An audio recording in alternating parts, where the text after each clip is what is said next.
Okay, good afternoon, everybody, and welcome to this meeting of the Georges River Local Planning Panel on Thursday, 18 December 2025.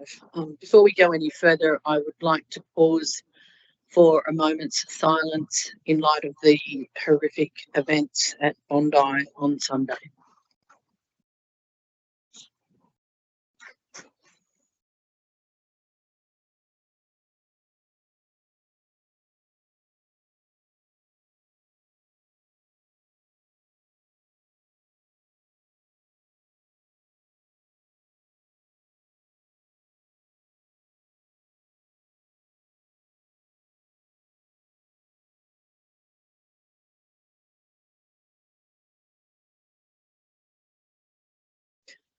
Thank you.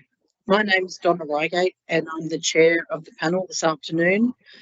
We're currently streaming from the Georges River Council offices in McMahon Street, Hurstville.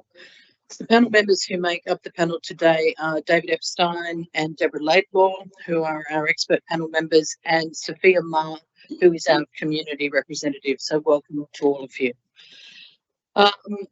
Bear with me, I've got 5 pages of introductory remarks. But anyway, we're the panel who's been appointed by the Minister for Planning to determine specified development applications, including the applications that are on our agenda today in accordance with the requirements of the Environmental Planning and Assessment Act. We would like to acknowledge the Bidjigal people of the Eora Nation, who are the traditional custodians of all lands, waters and sky in the Georges River area. We pay our respects to elders past and present and extend that respect to all Aboriginal and Torres Strait Islander peoples who live, work and meet on these lands. I'm required to advise you that under the provisions of the Environmental Planning and Assessment Act, this meeting of the panel is being live streamed and will be made available on Council's website. In accordance with meeting protocols, interested parties wishing to make representations to the panel were requested to register a summary of their interests. A total of 5 registrations have been received. We've reviewed those and we're happy to hear all submissions from those persons who have registered. Those persons being in relation to Marina Street and Moreton Avenue, Kingsgrove, Algernon Street, Oatley, Forest Road, Hurstville, Princes Highway, Cogra Bay. And we've got 2 speakers for that item. As required by the Local Planning Panel Code of Conduct, panel members are required to disclose any conflicts of interest in respect of any matter on the agenda for a panel meeting. The relevant forms have been completed by all of us and are tabled for council to be included in the online minutes of the meeting. I'll just do a triple check to make sure that nothing's arisen since anyone completed their form that they need to declare. Nope, not tripping, me neither. Right. We have received completed assessment reports from council staff for the 8 development applications and 1 planning proposal that we're dealing with this afternoon. We have undertaken an inspection of the sites and nearby localities for the 8 matters on the agenda today, and we're going to deal with each one in order as published on Council's website. The first thing is the Mortdale Master Plan Implementation Planning Proposal Amendments to the Georges River LEP 2021 to implement the adopted Mortdale Local Centre Master Plan. Second one is DA 2025-0384, which relates to 643A King George's Road, Penshurst. Penshurst Park construction of operable fence, ticket booth and footpath extension at Penshurst Park. Next is DA 2025/0336 for 245 Rocky Point Road, Ramsgate, demolition works and construction of a mixed-use development. Next one is DA 2025/0344 1 Marina Street and 61 Moreton Avenue, Kingsgrove, realignment of the Torrens title boundaries between 2 properties and construction of new parking hard stand. Next one is DA 2025/0132 7 Wadsley Crescent, Connells Point, demolition works, construction of a detached dual occupancy swimming pools and garage. Next DA is 2025/0382, 28A Algernon Street, Oatley. Alterations and additions to an existing dwelling and installation of a lift.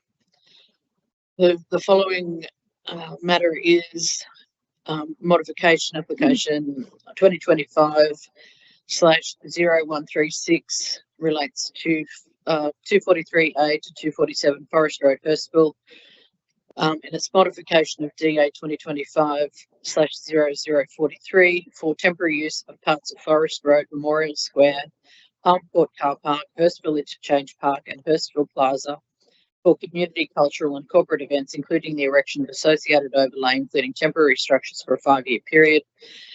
Amendments to conditions 1, 5, 9, and 19 to capture extension of hours for bump in and bump out activities associated with the annual Lunar New Year event from 4 a.m. the day of the event to 2 a.m. the day following the event. Correction of a minor error within condition 9 of the development consent relating to bump in and bump out hours. Increase the number of major events permitted with any 12-month period from 18 to 24, and make reference to addendum acoustic assessment and statement of environmental effects. The next matter is modification 2025/0031, 198 to 200 Princess Highway, Cogra Bay. Demolition of existing structures, construction of 6-storey residential flat building comprising 22 residential units and 2 levels of basement car park. Modification also includes modification of unit size and floor level changes. And finally, DA 2025/0390, 84D Roberts Road, Mortdale, alterations and additions to rooftop to provide an automated car wash facility. Right. So how this works, as we progress through the matters on the agenda, only those people who've registered to speak will be able to make representations to the panel. Those people are requested to limit their presentation to 3 minutes. Particularly for the people who are speaking online, it's really good if you speak particularly clearly and loudly, so that we can make sure that anybody who's tuning in to this meeting this afternoon and watching later on the website can hear what's being said. We also ask people to leave their camera and microphone turned off until we ask their turn for those online. I'm required to remind people that any defamatory, discriminatory, or offensive language may result in the person responsible being exposed to liability for which council and the panel takes no responsibility at all. Right, so once we've heard from all of the oral submissions from the people who've registered, we will then move into a closed session to consider the various applications and reports. That's not live streamed or recorded, but our determination will be available on Council's website once confirmed by the panel, and that usually happens within 2 or 3 days of the meeting being held. Okay. So now I will ask the first speaker to come forward, and that is Steve Queeran in relation to Marina Street and Morton Avenue, Kingsgrove. When you sit there, there's a little button with a face, and if you press that, your microphone will come on and we'll be able to hear you. Okay.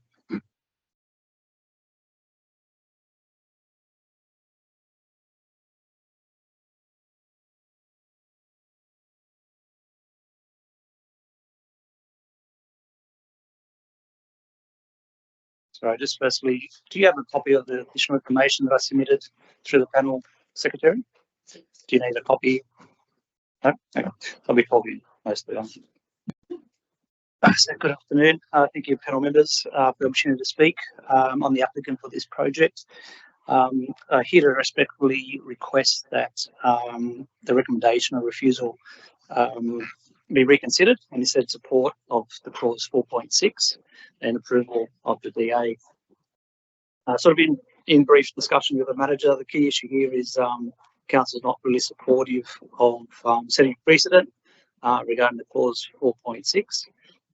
So I wish to formally disagree with that view, and I think the project should be considered on its merits and not what future projects would occur.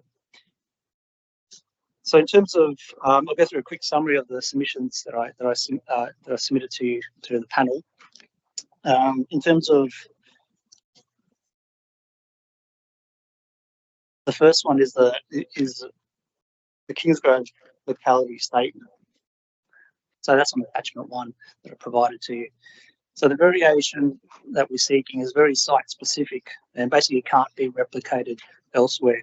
The site is shown on that map where basically where the E is, and the site is located on a street end, and it's sort of not on a cul-de-sac. And it can't be. That is a very specific site. It's nowhere elsewhere within the locality.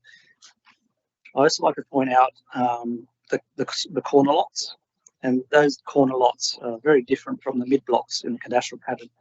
So as council's pointed out that the variation is not consistent with the predominant subdivision layout, but we need to consider that the site is a corner lot, and corner lots within that locality is very different from other mid blocks. I'll take you to attachment 2. We've done a lot size character sketch. The site's on coloured in yellow. That's a corner lot, and it's at the end of the street. It's not a cul-de-sac. The Marina Street and Moreton Avenue, you can see there in red. The red shows that all those lots do not comply with the current minimum lot size and are less than 450 square metres. Looking at the orange lots, those are the future lots that also won't comply with the minimum lot size, and they'll go down to 337 square metres, which is less than what our site would be in the proposal. Further looking at this map, you'll see that the corner lots are all different and are different to the mid blocks. So I wish to have the panel consider that while council officers mentioned that it's not consistent with the predominant cadastral pattern, the corner lots are different from the mid blocks, and totally within the whole locality statement is different. Then moving forward to attachment 3, council on page 13 referred that the subdivision will limit future redevelopment. Disagree with that. We've provided a sketch of how the redevelopment outcomes will occur with a new subdivision line by moving the boundary line from the left and further to the middle. That creates 2 even equally sized lots, compliant private open space, compliant car parking, and more importantly, the way if you were to build these in the future, it's reflective of what's on site at the moment. So redevelopment of the site as it is, in the future redevelopment can occur. So moving forward to the other item, which is also in terms of inadequate stormwater information, that item is in attachment 5. Attachment 5 is the compliant stormwater endorsed works and executed plans that were supplied to council in December 23. So that's all approved by council and endorsed by council. So the stormwater on 61 Moreton Avenue will not change. If we move across to Marina Street, we've got stormwater as shown on my page 3, that covering letter. You'll see that it already has legal discharge of water to the street for the garage and also for the existing building at Marina Street as well. So the issue regarding non-compliance with clause 6.9 is irrelevant, because both lots are already adequately serviced. One lot has already been approved by council and the other one is just existing, and we do not require any easement across each other's site or downstream sites.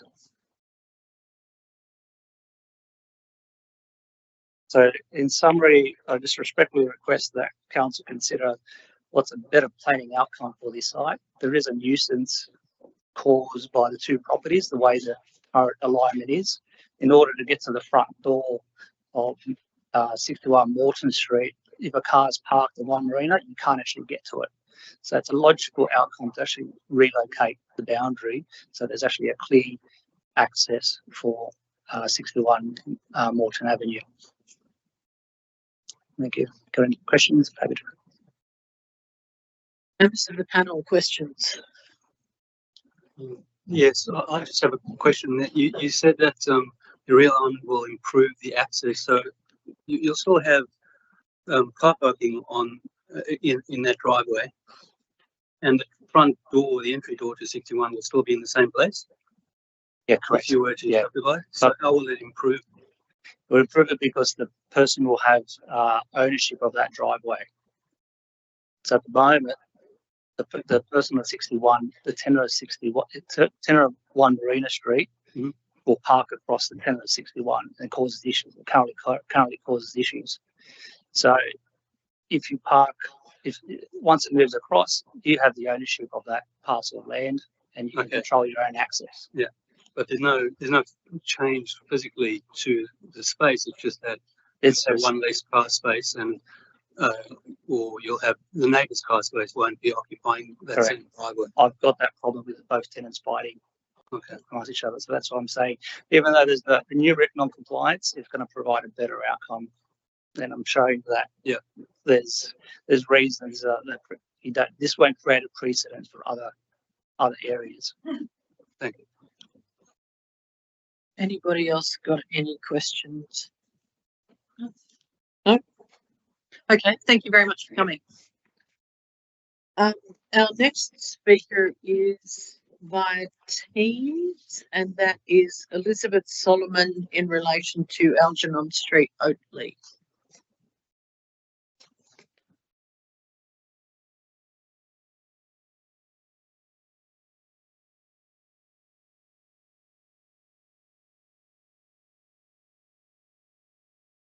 We can't hear you.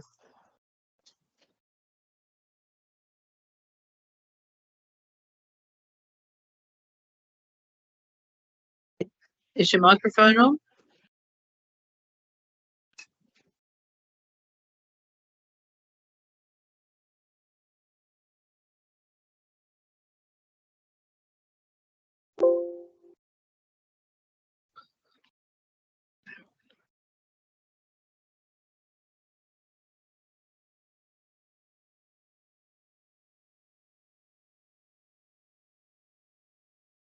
Hello?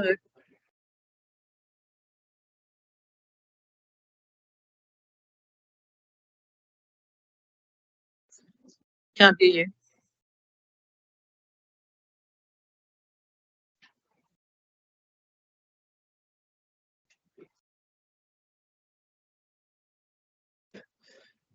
Maybe if you could try rejoining the meeting.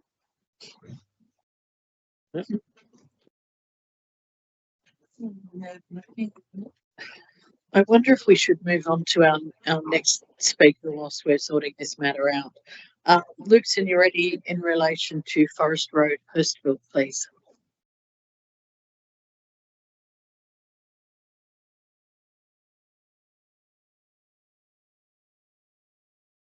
Good afternoon, panel.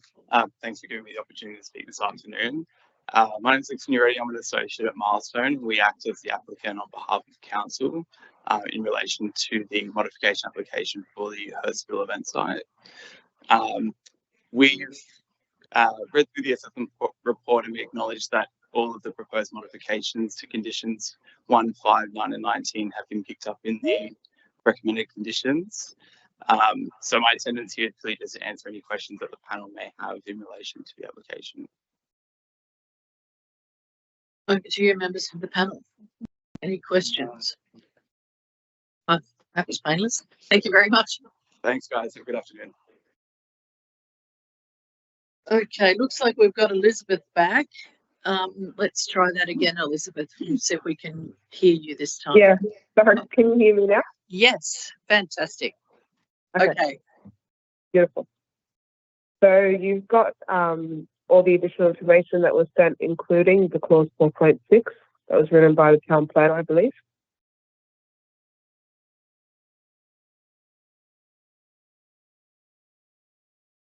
And what would you like to tell us? Yep. So I'm just opening it up now. Basically, if you can see the site has a considerable slope towards the water. The existing building that we're proposing in alterative additions to is spanning over 5 levels across this site. Now, the main point that we're requesting council to vary is the overall height of the lift that we're proposing to add. This will obviously give a lot of accessibility to the site, considering that there's a lot of steps and various levels that the owners need to go through. The overall height, according to council, is obviously 9 meters that we'd have to comply with. Our development is looking towards 11.3, I believe it is, which is just for the lift. This spans 2 levels below ground, 2 levels above ground, and the rest is below, which is actually not seen from the street or from the waterfront. It's hidden behind the existing building. The reason why we need to have this height is obviously to be able to address at each level with the lift, to access each level.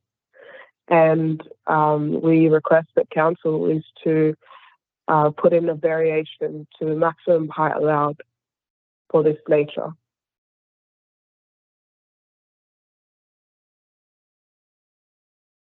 Is that, Is there any questions? sorry, was there something else you wanted to say? Yeah, I'm just pulling up the page real quick. Sorry, just give me a sec.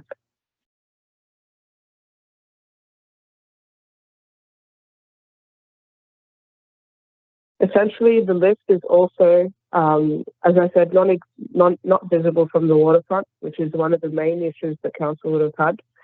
We've been dealing with Belize, trying to get it to work as efficiently as possible for the site, for homeowners and for council.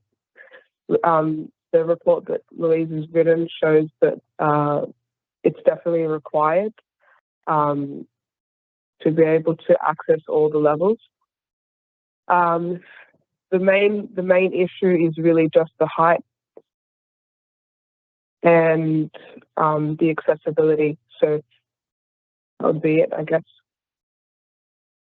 Terrific. Thank you very much. Members of the panel, any questions for Elizabeth Solomon? No? No? Okay. Thank you very much for joining us this afternoon. See, thanks.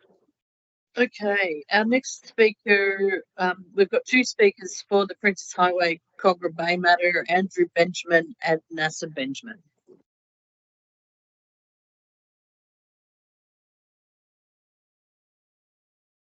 Good afternoon, Madam Chairperson and panel members. I'm Andrew Benjamin. This is Nasser Benjamin. We are the owners of the modification VA in front of you. It's a small modification. There's no, in our opinion, there's nothing substantial being changed. It has been recommended for approval by council. We have no submissions per se, but we are here if there are any questions. Okie doke. Members of the panel, questions? Yeah, Princess Highway Kogarah Bay. Yeah.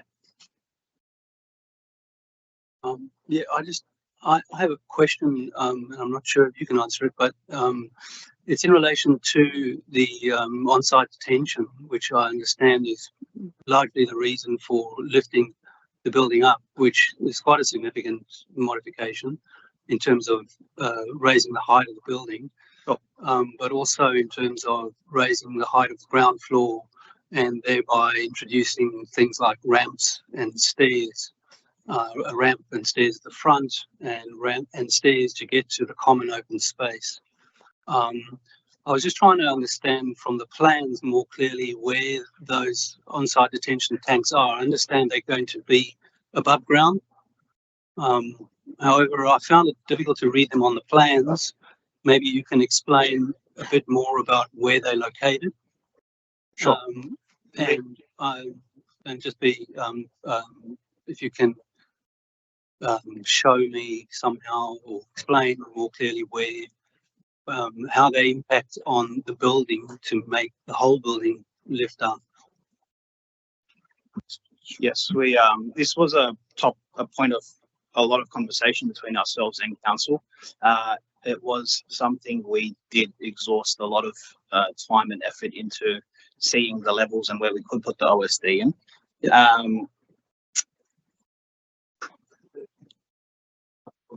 We've had a sort of a draft proposal that it was organized between the council, stormwater officer, and our stormwater engineer. We've explored all the available options based on what we have at the moment, considering that the Princess Highway is artery roads and also all the stormwater, and they come up with sort of a draft proposal, if you like, and that's why we have to raise it. Is this going to be ramp to the back, to the common area at the back and the front? It's only about, I think, half a meter or a meter that they raised it by. Obviously, we couldn't bring the stormwater engineer with us today, considering the time of the year. But it's been coordinated between the stormwater engineer and our stormwater engineer and the council. The person you are calling, And the council. and it will be sent as an audio message. Elizabeth, if you could go on silent. That's all right. Yeah, I think. That was a safe. Okay. Just one other question I have is in relation to where the OSD is, the on-site detention is on the side of the building where there is, on the landscape plan, it's shown as landscaping. How, if the on-site detention is above ground, is the landscaping on top of that, or? I'm assuming so. This is going to come into the CC stage, but yes. That short answer, yes. So it's As elevated much landscaping. as possible, yeah. Okay, I think that's something we'll have to talk about after the meeting. Yeah. Thank you. Anybody else got any questions for these speakers? Yes? You've looked at the conditions. The condition 33A is requiring a mechanical device to transport wheelchair users between the ground floor and the ground floor communal open space. Have you given any thought as to what that would be and where it would be, and how easy it, or how that would be accommodated? Yeah, it's I'm sure you've seen them before. Generally, they're next to the stairs or attached to sort of the handrail. You of stairs. attach it to the handrail, Yes. so it wouldn't use up any of that terrace. They fold down. Yeah, they fold up. Yeah. Is there anything under that terrace? I know there's, I might have missed it. That's not the OSD extending underneath that terrace, is it? I don't think so, but no. But is there any reason why you could possibly do a ramp instead of a mechanical device underneath that? I'm not actually exactly sure why he did that. Why did he show that? I'm thinking this maybe. I'm guessing I know that we have to provide that, but I don't think we have enough ramp to go up 1 meter and 14 meters long. This was explored as well with our communication with council at length. So if it was possible, we would have had it in, but I assume it's not. It's about a metre up, isn't it? 5 steps. 5 steps. Yeah. It's about It's about 1 meter height, I think. Or maybe less than that. I'm not sure about our own stuff. Okay. Anything else from anybody? No. Thank you both very much for coming. That seems to be the list of all those who've registered to speak. I'd like to thank those people for joining us this afternoon. And as I said earlier, what happens next is that we then proceed into a closed session to discuss the various applications, and we will endeavour to have the minutes of that discussion up on council's website within a couple of days of the meeting. So thank you all very much, and I'll declare this public part of the meeting closed.